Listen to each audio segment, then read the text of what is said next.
Hello, class. I'd like to introduce myself. My name is Michelle Clauser. I'm doing a speech on grief. Everyone does grief one way or another. It doesn't matter what. It could be a death. It could be a loss of a pet. It could be loss of a relationship, which I've literally just am going through right now. You have to try and at least open up to somebody, talk. There are support systems out there. I know, like with loss here, there's a place called Caring Place, which will support you in your time of need. There's a lot of grief going around the world right now. The LA fires, that's grief of their families losing their entire livelihood. There's so much different types of loss and grief. You need to take it one day at a time. Don't bottle it up. I know that's hard to say, but bottling it up literally is detrimental.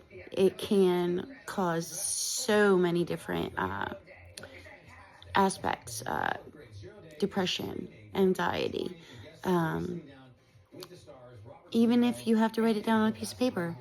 I find that myself, that I can write down my feelings on a piece of paper. Excuse me.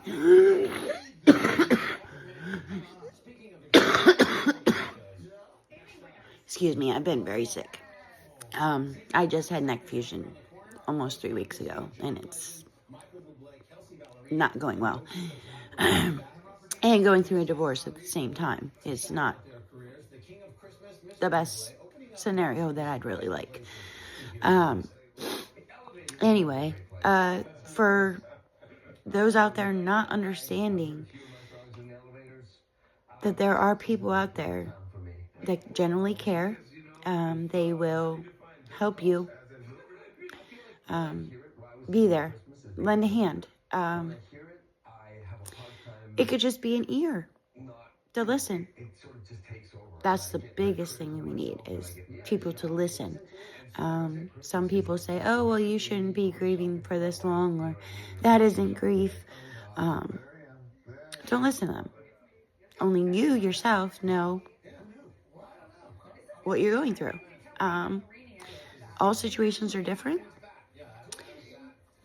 You'll go through times of emotional breakdowns.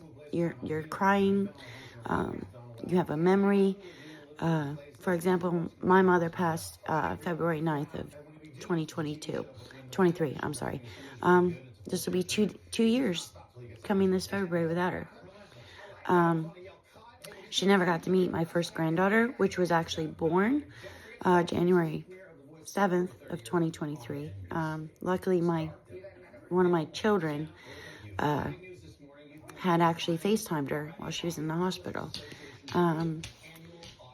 And with the loss of my mom was alive.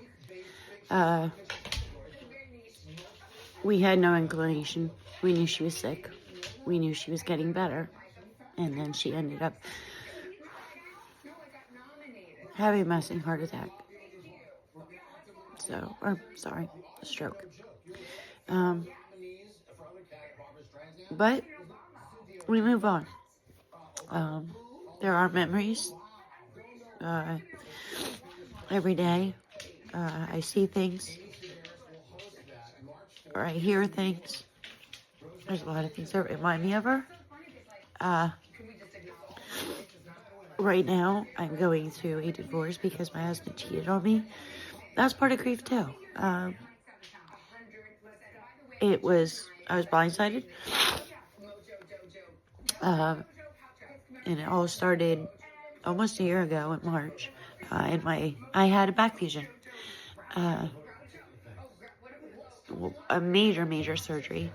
My back was worse than what the surgeons thought. And I came out of recovery, and my husband said he wanted a divorce. We tried to work it out, went to counseling, nothing changed. And then Thanksgiving, the week after Thanksgiving, he went to a quote-unquote work convention in Ohio. Well, he ended up in Michigan and, yeah, cheated on me. I'd have no idea. I would have thought everything was normal. He came home, everything was normal. However, the person that he cheated on actually called and left me a voicemail. So that was epic because that solidified us getting a divorce, and I filed. We were going through rough things, but that's another part of grief. I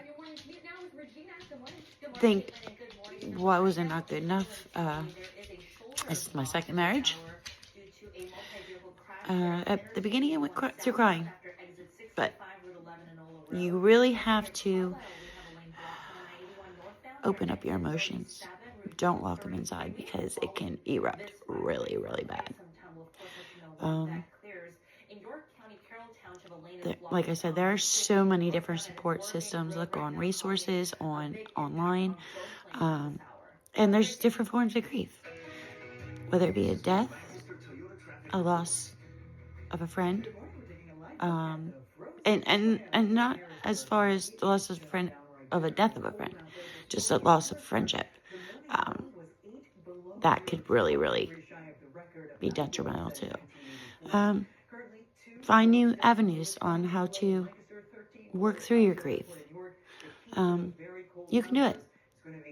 Have a good day, and I hope that all are blessed.